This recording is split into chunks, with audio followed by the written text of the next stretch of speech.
আজকে আমরা এমন একটি গল্প বলতে চলছি যিনি পুলিশ থাকা সত্ত্বেও মাদক সেবন করত এবং তার জীবন নরকে পরিণত হয়েছিল, যা থেকে তিনি নিজে বেরিয়ে এসেছেন তার একটি জ্বলন্ত উদাহরণ। তো চলুন ভিডিওটি শুরু করা যাক। তার আগে বলে নিই, তোমরা অনেকেই আছো যারা ভিডিও দেখো কিন্তু লাইক, কমেন্ট, সাবস্ক্রাইব করো না। একটি সাবস্ক্রাইব করলে কি এমন ক্ষতি হবে? তোমাদের সাবস্ক্রাইব আমাদের অনুপ্রেরণা যোগায়। তো প্যাঁচাল না বাড়িয়ে ভিডিওটি শুরু করা যাক। আমার নাম টমাস রাইফ। আমার জন্ম বেড়ে ওঠা কলম্বাস, ওহিওতে। আমি খুব মাদকাসক্ত পরিবারে জন্মগ্রহণ করেছি। প্রজন্মের পর প্রজন্ম ধরে মাদকাসক্তি করে আসছিল আমার পরিবার, এবং আমার মা এবং বাবা দুজনেই মাদকাসক্ত ছিলেন। আমার বাবা জেলে এবং জেলের বাইরে ছিলেন সবসময়। আমার শৈশবকাল ধরে আমার খুব হিংস্র একটা অভিজ্ঞতা হয়েছিল। হিংস্রতা যে এটা আমার ভেতর দিয়ে আমাকে অনুসরণ করছে বলে মনে হয়েছে। আমার শৈশব 14 বছর বয়সে এমন সময় একজন আমাকে দত্তক নেয়। ওটা অনেক ভালো ছিল। মনে হচ্ছিল সেই সময় আমি খুব হিংস্র পরিবেশ থেকে বেরিয়ে এসেছি। At the age of 14 I would be adopted by my mother Susan.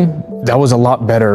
It seemed like at that time I was pulled. একটি ভালোবাসার ঘরে স্থাপন করার পরও আমার শৈশবকাল এবং মিডল স্কুল এবং হাই স্কুল জুড়ে আমি কখনোই ঈশ্বর সম্পর্কে ভাবিনি। তিনি কেবল ছিলেন না, হাই স্কুলের পরে এখন আমার নজরেই নেই। After high school I went off and I joined the military. ঠিক আমি ওই সময়ে সেনাবাহিনীতে যোগ দিলাম এবং আমার স্ত্রী অ্যাশলির সাথে দেখা করলাম, এবং আফগানিস্তানে মোতায়েনের ঠিক আগে আমাদের বাগদান হয়ে গেল এবং আমি চলে গেলাম আফগানিস্তানে 2012 সালে। তখন যখন আমরা আফগানিস্তানে ছিলাম তখন একটা হালকা যুদ্ধ মোতায়েন ছিল। বিদেশে থাকাকালীন আমি আমার খুব ভালো বন্ধু কোডি সাক্সকে হারিয়েছিলাম, এবং এটা আমার হৃদয়ের একটা অংশ কেড়ে নিয়েছিল। তুমি জানো, যখন সে মারা গেল আমি বাড়ি ফিরে এসে অনেক আবেগ, অনেক কিছুর সাথে লড়াই করছিলাম, যা আমি জানতাম না আসলে কিভাবে অনেক রাগ সামলাতে হয়।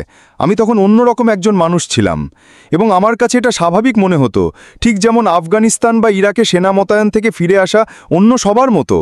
এটা জীবনের একটা স্বাভাবিক অংশ ছিল, তাই আমি জীবন চালিয়ে গেলাম এবং আমি এটাকে কিছুটা চাপা দিলাম। আর আমি আসলে এটা নিয়ে খুব বেশি ভাবিনি। আর আমার সব সময় এই স্বপ্ন ছিল একজন পুলিশ অফিসার হওয়া এবং অবশেষে মাদকদ্রব্য গোয়েন্দা হওয়া। খুব ছোটবেলা থেকেই আমার জীবনের লক্ষ্য ছিল মাদকাসক্তি আমার পরিবারের উপর কী প্রভাব ফেলেছে তা দেখার পর, এবং 2014 সালে দক্ষিণ ওরেগনের একটি বিভাগে আমাকে নিয়োগ দেওয়া হয় এবং আমি আমার স্বপ্ন পূরণ করি। আমি খুব দ্রুত চাকরির প্রেমে পড়ে যাই এবং আমি একজন পুলিশ অফিসার হওয়ার জন্য উৎসর্গ করেছিলাম আমার জীবন। আমি হতে পারতাম সেরা পুলিশ অফিসার, এবং আমার পুরো কেরিয়ার জুড়ে আমি আবারও অনেক সহিংসতার সম্মুখীন হয়েছি। আমি ওরেগনের ক্ল্যাকমাস ফলস শহরে কাজ করেছি এবং সেখানে অনেক খুনের ঘটনা ঘটেছে। আমাকে অনেক খুন, অনেক মারাত্মক গাড়ি দুর্ঘটনা, আত্মহত্যা, শিশু মৃত্যু তদন্ত করতে হয়েছে, অনেক কিছু। সত্যি বেদনাদায়ক, এবং এটি সত্যিই আমার উপর প্রভাব ফেলতে শুরু করেছিল। এবং আমি বাড়ি ফিরে আসতাম, আমার কোনো আবেগ ছিল না। আমি কেমন অনুভব করব তা জানতাম না। আমার যতক্ষণ ঘুমাতে কষ্ট হচ্ছিল ততক্ষণ আমি রেগে থাকতাম। আমি এখন একজন মাদক গোয়েন্দা, একটা মাদক দলে কাজ করি। আমার মনোযোগ দিতে কষ্ট হচ্ছিল।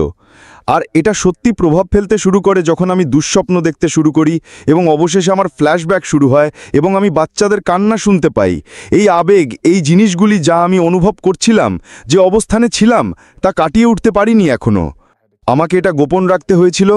কাউকে না জানিয়ে এটা মোকাবিলা করার জন্য আমি অনেক যুদ্ধের প্রাক্তন সৈনিকের মতো অ্যালকোহল ব্যবহার শুরু করেছিলাম, এবং প্রথম প্রতিক্রিয়াকারীরা কেবল আবেগকে দমন করার জন্য, আমার অনুভূতিগুলিকে দমন করার জন্য, এবং অবশেষে এটি আর কাজ করেনি। আর আমি মাদক ব্যবহার শুরু করি। একজন পুলিশ অফিসার হওয়া খুব ভালোভাবে মিশে যায় না, তা বুঝতে একজন রকেট বিজ্ঞানীর প্রয়োজন হয় না।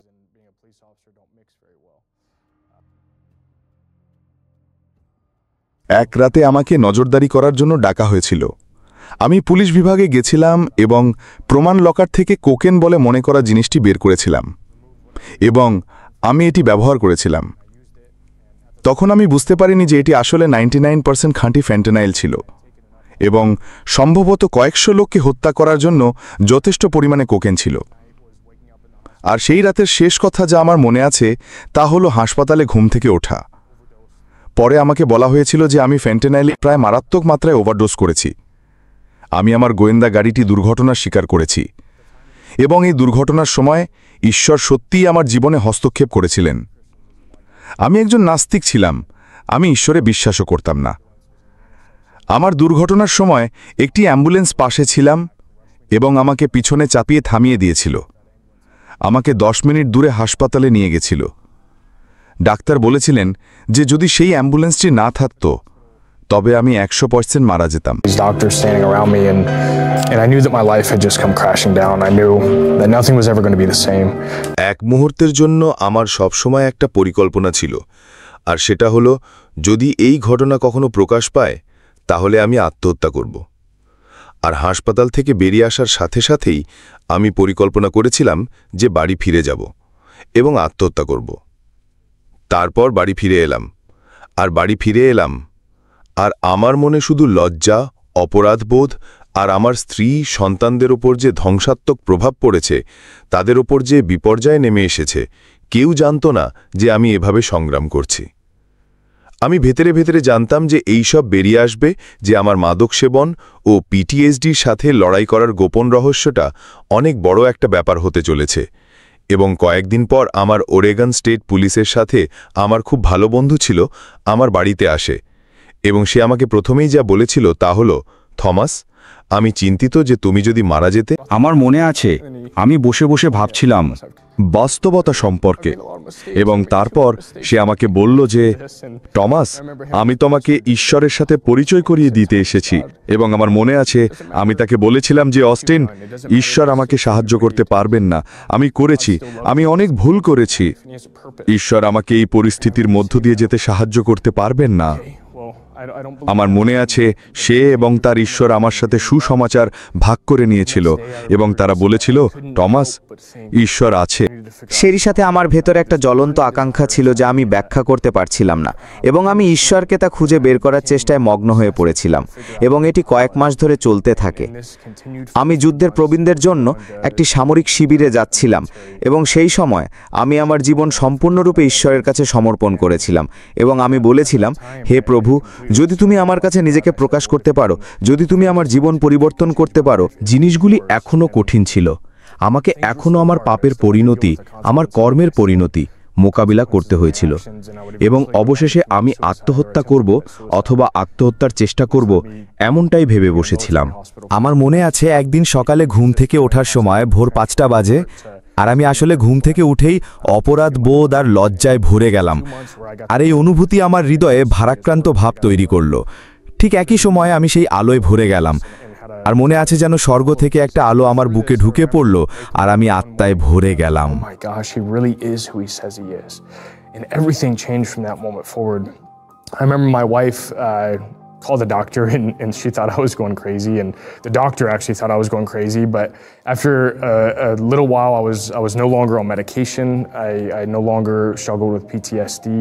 I no longer struggled with nightmares or insomnia. I was completely healed and delivered from everything in the blink of an eye. And after I was released from the hospital, I realized that I was called to full-time ministry. And I started pursuing full-time ministry, and through that, the Lord crossed paths with Teen Challenge, and I was offered a position to be the director of Adult and Teen Challenge in Tri-Cities. I'm now in full-time ministry, like I said, as the director of Adult and Teen Challenge.